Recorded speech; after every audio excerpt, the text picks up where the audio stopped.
Makko Essuula 12.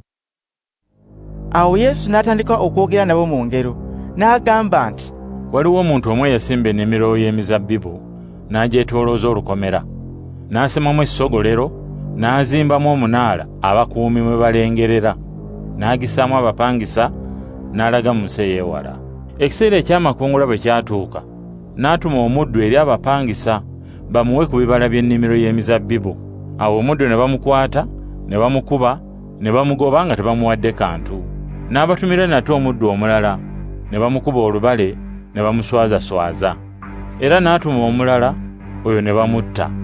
N'abalala bangi ne babayisa mu ngeri y'emu, abamu ne babakuba, abalala ne babatta. Yali akyalinawo omuntu omulala omu, ye mutabani we omwagalwa. Ono gwe yasembyayo okubatumira, ng'agamba nti, mutabani wange banaamusaamu ekitiibwa. Kyokka abapangisa abo ne bagambagana nti, ono ye musika, mujje tumutte, obusika buliba bwaffe. Awo ne bamukwata, ne bamutta, ne bamusuula ebweru w'ennimiro y'emizabbibu.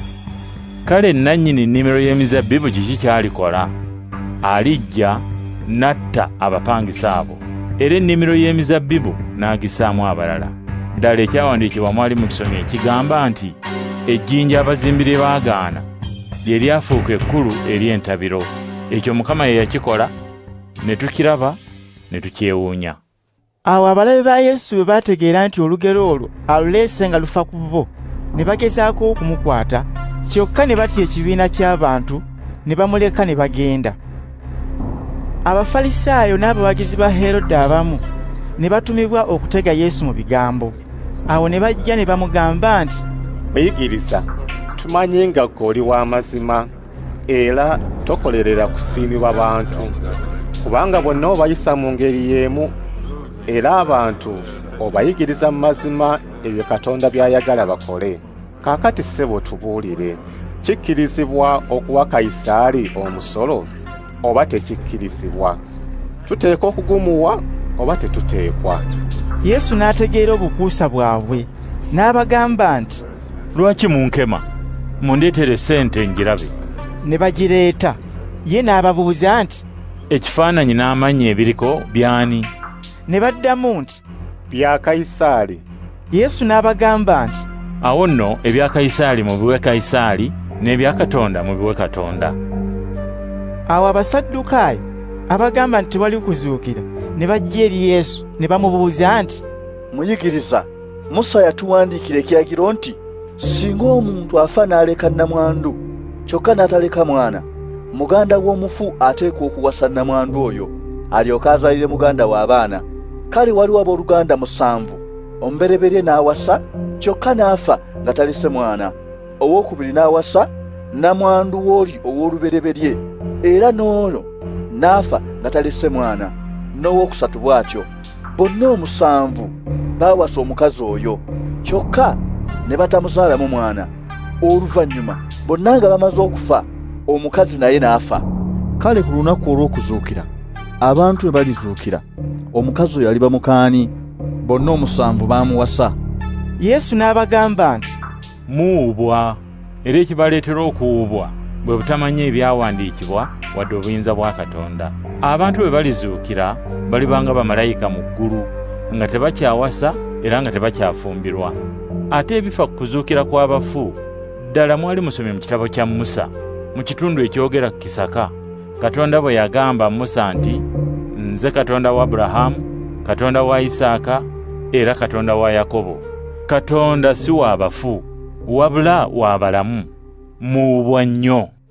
Awo omu ku bannyonnyozi b'amateeka n'ajja, n'awulira Abasaddukaayo nga bawakana. Bwe yalaba nga Yesu abazizeemu bulungi, naye n'amubuuza nti, kiragiro ki ekisinga byonna obukulu? Yesu n'addamu nti, ekiragiro ekisinga byonna obukulu kiikino, ggwe Isirayiri, wulira, Mukama ye Katonda waffe, Mukama yekka. Era yagalanga Mukama Katonda wo n'omutima gwo gwonna, n'omwoyo gwo gwonna, n'amagezi go gonna, n'amaanyi go gonna. Ekiragiro ekiddirira mu bukulu kiikino, yagalanga muntu munno nga bwe weeyagala wennyini. Teri kiragiro kirala kisinga bino bukulu. Awo omunnyonnyozi w'amateeka n'agamba Yesu nti, Muyigiriza, ozzeemu bulungi.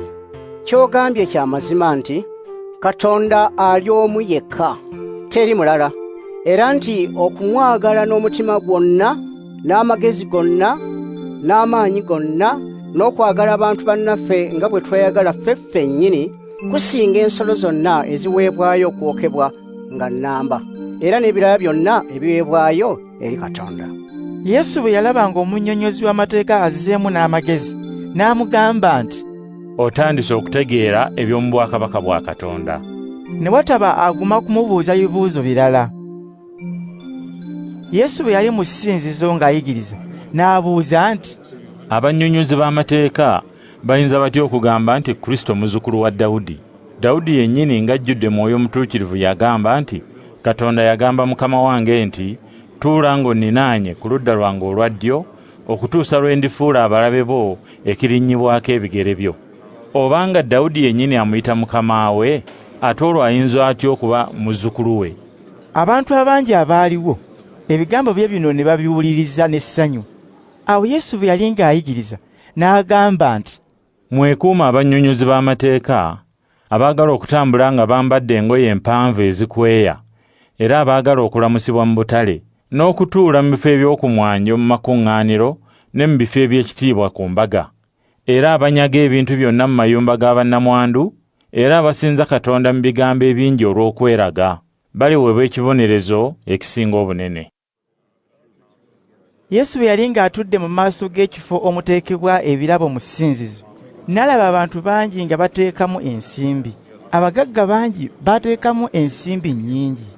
Awo nnamwandu omwavu n'ajja, n'ateekamu busente bubiri obusembayo okuba obw'omuwendo omutono ennyo. Yesu n'ayita abayigirizwa be ne bajja bw'ali, n'abagamba nti, mazima mbagamba nti nnamwandu ono omwavu atadde kinene nnyo mu kifo omuteekebwa ebirabo okusinga abalala bonna. Bo bataddemu nga batoola ku kingi kye balina, naye nnamwandu ono omwavu ataddemu kyonna ky'abadde alina ekibadde eky'okuyamba obulamu bwe.